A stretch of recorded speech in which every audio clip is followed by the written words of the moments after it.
ತ್ರೈಲೋಕ್ಯ ಸಂಪದಾಲಿಕ್ಯ ಸಮುಲೇಖನ ಬೆತ್ತೆ ಸಚ್ಚಿದಾನಂದ ರೂಪಾಯ ಶಿವಾಯ ಪರಬ್ರಹ್ಮಣೇ ನಮಃ.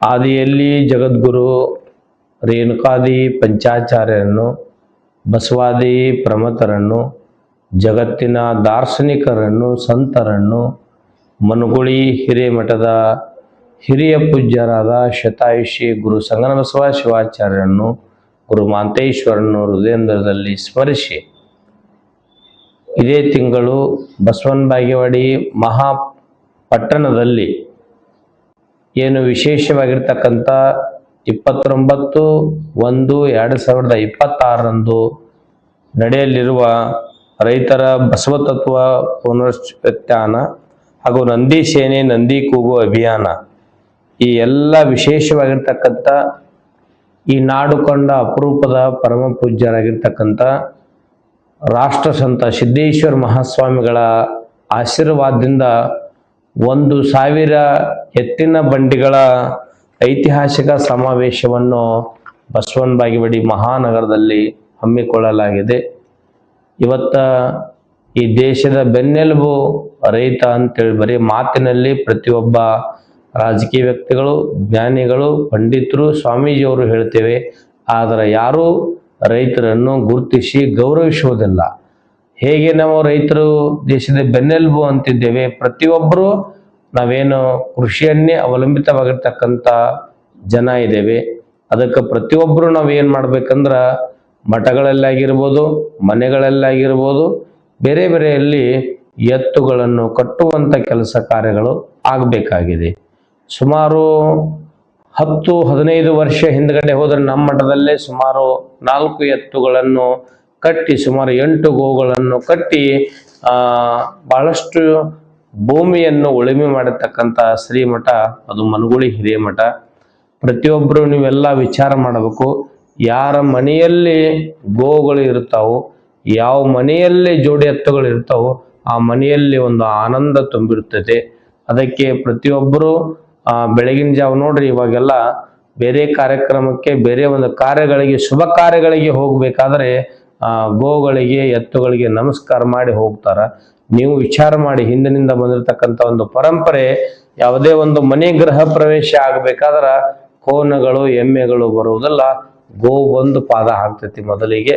ಅದಕ್ಕೆ ಇವತ್ತು ನಮ್ಮ ಬಸವರಾಜ್ ಅವರು ಸುಮಾರು ವರ್ಷಗಳಿಂದ ನಂದಿ ಕೂಗು, ಹಲವಾರು ಜೋಡೆತ್ತುಗಳ ಪ್ರತಿಯೊಂದು ಗ್ರಾಮಗಳಲ್ಲಿ, ನಮ್ಮ ಸಿದ್ದೇಶ್ವರ ಸ್ವಾಮಿಗಳ ತಾಯಿ ಊರು ನಂದಿಹಾಳ ಗ್ರಾಮ, ಪಿಯು ಗ್ರಾಮ, ಆ ಗ್ರಾಮದಲ್ಲಿ ಸುಮಾರು ಎಲ್ಲ ಎತ್ತುಗಳನ್ನು ಕೂರಿಸ್ಕೊಂಡು ಊರ ಪ್ರಮುಖ ನಗರಗಳಲ್ಲಿ ಅವೆಲ್ಲ ಮೆರವಣಿಗೆಯನ್ನು ಮಾಡಿದ್ದಾರೆ. ಮೊನ್ನೆ ಮುಳವಾಡದಲ್ಲಿ ಮಾಡಿದ್ದಾರೆ. ಸುಮಾರು ಸಿದ್ದೇಶ್ವರ ಅಪ್ಪುಗಳ ಹುಟ್ಟಿರ್ತಕ್ಕಂಥ ಆಡಿ ಬೆಳೆದಿರ್ತಕ್ಕಂಥ ಊರು ಬಿಜ್ಜರಿಗೆಯಲ್ಲಿ 400-500 ಬಂಡಿಗಳನ್ನು ಕೂಡಿಸುವಂತ ಜಿಲ್ಲೆಯಲ್ಲಿ ಐತಿಹಾಸಿಕ ಕಾರ್ಯಕ್ರಮಗಳನ್ನು ಅವರು ಮಾಡಿದ್ದಾರೆ. ಅವರಷ್ಟೇ ಅಲ್ಲ, ಅವರಿಗೆ ಹಿನ್ನೆಲೆ ಬೆನ್ನೆಲುಬಾಗಿ ಪ್ರತಿಯೊಬ್ಬರು ರೈತರು ಖುಷಿ ಪಡ್ತಾ ಇದ್ದಾರೆ. ಈ ರಾಜ್ಯ ಸರ್ಕಾರಕ್ಕೆ, ಕೇಂದ್ರ ಸರ್ಕಾರಕ್ಕೆ ನಾವೊಂದು ನಿಮಗೆ ವಿಶೇಷವಾದ ಕಿವಿ ಮಾತನ್ನು ಹೇಳಕ್ಕೆ ಇಚ್ಛೆ ಪಡ್ತಾ ಇದ್ದೇವೆ. ಬೇರೆ ಬೇರೆ ವ್ಯವಸ್ಥೆಯಲ್ಲಿ ನೀವು ಹಣವನ್ನು ವ್ಯರ್ಥ ಹಾಳು ಮಾಡ್ತಾ ಇದ್ದೀರಿ.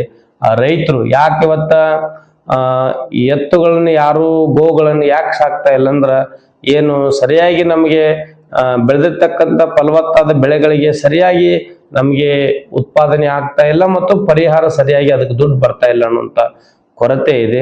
ಎತ್ತುಗಳನ್ನು, ಗೋಗಳನ್ನು ಸಾಕ್ಬೇಕಾದ್ರೆ ಕಷ್ಟ ಇದೆ ಅಂತ ತಿಳ್ಕೊಂಡು ಪ್ರತಿಯೊಬ್ಬ ರೈತರ ನೋವಿನ ಮಾತು.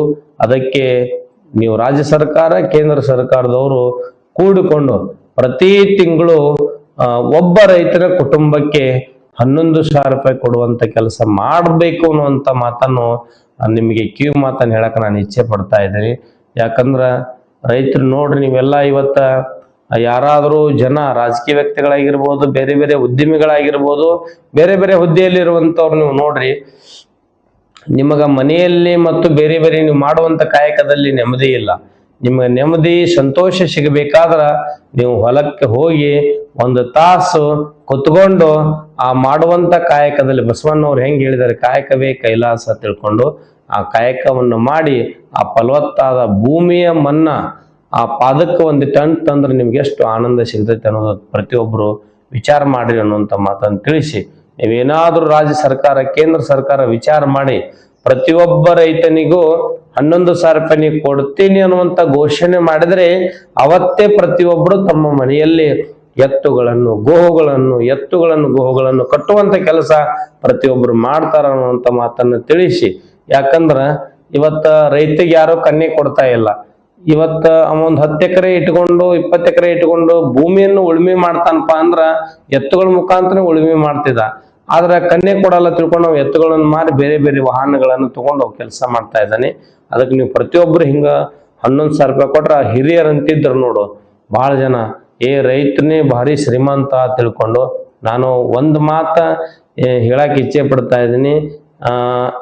ಇವತ್ತ ನೌಕರಿ ಮಾಡುವಂತವ ಸುಮಾರು 10 ವರ್ಷದಲ್ಲಿ ಸರ್ಕಾರಿ ಹುದ್ದೆ ಇರ್ಬೋದು, ಬೇರೆ ಬೇರೆ ಹುದ್ದೆಯಲ್ಲಿ ಇರುವಂತ ವ್ಯಕ್ತಿ 10 ವರ್ಷದಲ್ಲಿ ಅವ ಜೀರೋ ಅಕ್ಕನ, ರೈತ ಇರೋವ ಹೀರೋ ಅಕ್ಕನ ಅನ್ನುವಂತ ಮಾತನ್ನ ನಾನು ಬಹಳ ಸಂತೋಷಪೂರ್ವಕವಾಗಿ ನಾನು ಹೆಮ್ಮೆಯಿಂದ ಹೇಳಕ್ ಇಚ್ಛೆ ಪಡ್ತಾ ಇದ್ದೀನಿ ಅನ್ನುವಂತ ಮಾತನ್ನ ತಿಳಿಸಿ, ನಮ್ಮ ಬಸವರಾಜ್ ಅವರು ಬಹಳಷ್ಟು ಕ್ರಿಯಾಶೀಲರಾಗಿ ಇವತ್ತ ಸರ್ಕಾರಿ ಹುದ್ದೆಯನ್ನು ತಿರಸ್ಕರಿಸಿ ನಮ್ಮ ರೈತರನ್ನು ಉಳಿಸ್ಬೇಕು ಅನ್ನುವಂತ ತಿಳ್ಕೊಂಡು ಬಹಳಷ್ಟು ಹೋರಾಟವನ್ನು ಮಾಡ್ತಾ ಇದ್ದಾರೆ ನಯ ವಿನಯದಿಂದ ಎಲ್ಲ ರೈತರ ಮನಸ್ಸನ್ನು. ಯಾಕಂದ್ರೆ ಇವತ್ತ ಯಾರೋ ಮಾಡುವಂತ ಕಾರ್ಯಕ್ಕೆ ಒಲ್ ಬಿಡೋತಿ ಅಂತಾರ, ಆದ್ರೆ ನಮ್ಮ ಬಸವರಾಜ್ ಅವರು ಬಾಗೇವಾಡಿಯಲ್ಲಿ ಸುಮಾರು ಎಷ್ಟೋ ದಿವಸಗಳ ಪರ್ಯಂತರ ಅಲ್ಲಿ ಒಂದು ಉಪಹಾಸ ಸತ್ಯಾಗ್ರಹವನ್ನು ಮಾಡಿದ್ರು. ನಮ್ಮ ರೈತರನ್ನು ಉಳಿಸ್ರಿ, ಜೋಡೆತ್ತನ್ನು ಉಳಿಸ್ರಿ ಅಂತ ತಿಳ್ಕೊಂಡು ಅದಕ್ಕೆ ಬಸವನ ಬಾಗೇವಾಡಿಯಲ್ಲಿ ಈ ಜಿಲ್ಲೆಯಲ್ಲಿರುವಂತ ವಿಶೇಷವಾಗಿ ಉತ್ತರ ಕರ್ನಾಟಕದಲ್ಲಿರುವಂತ ಪ್ರತಿಯೊಬ್ಬ ರೈತರು ಸ್ವೇಚ್ಛೆಯಿಂದ ಈ ನಾಡು ಕಂಡ ಅಪರೂಪದ ಪೂಜ್ಯರು ಸಮಾನತೆಯ ಹರಿಕಾರರಾಗಿರ್ತಕ್ಕಂಥ ಅಪ್ಪ ಬಸವಣ್ಣವರು ಹುಟ್ಟಿರ್ತಕ್ಕಂಥ ಜನ್ಮಸ್ಥಳದಲ್ಲಿ ಅದು 1,000 ಎತ್ತು ಬಂಡಿಗಳನ್ನು ಕೂಡಿಸುವಂತ ಕಾಯಕ ಮಾಡ್ತಾ ಇದ್ದಾರೆ. ಆ ಕಾರ್ಯಕ್ರಮ 1000 ಎತ್ತಿ ಸೀಮಿತ ಇಲ್ಲ, ನೀವು 1500 ಬರ್ಬೋದು, 2000 ಬರ್ಬೋದು.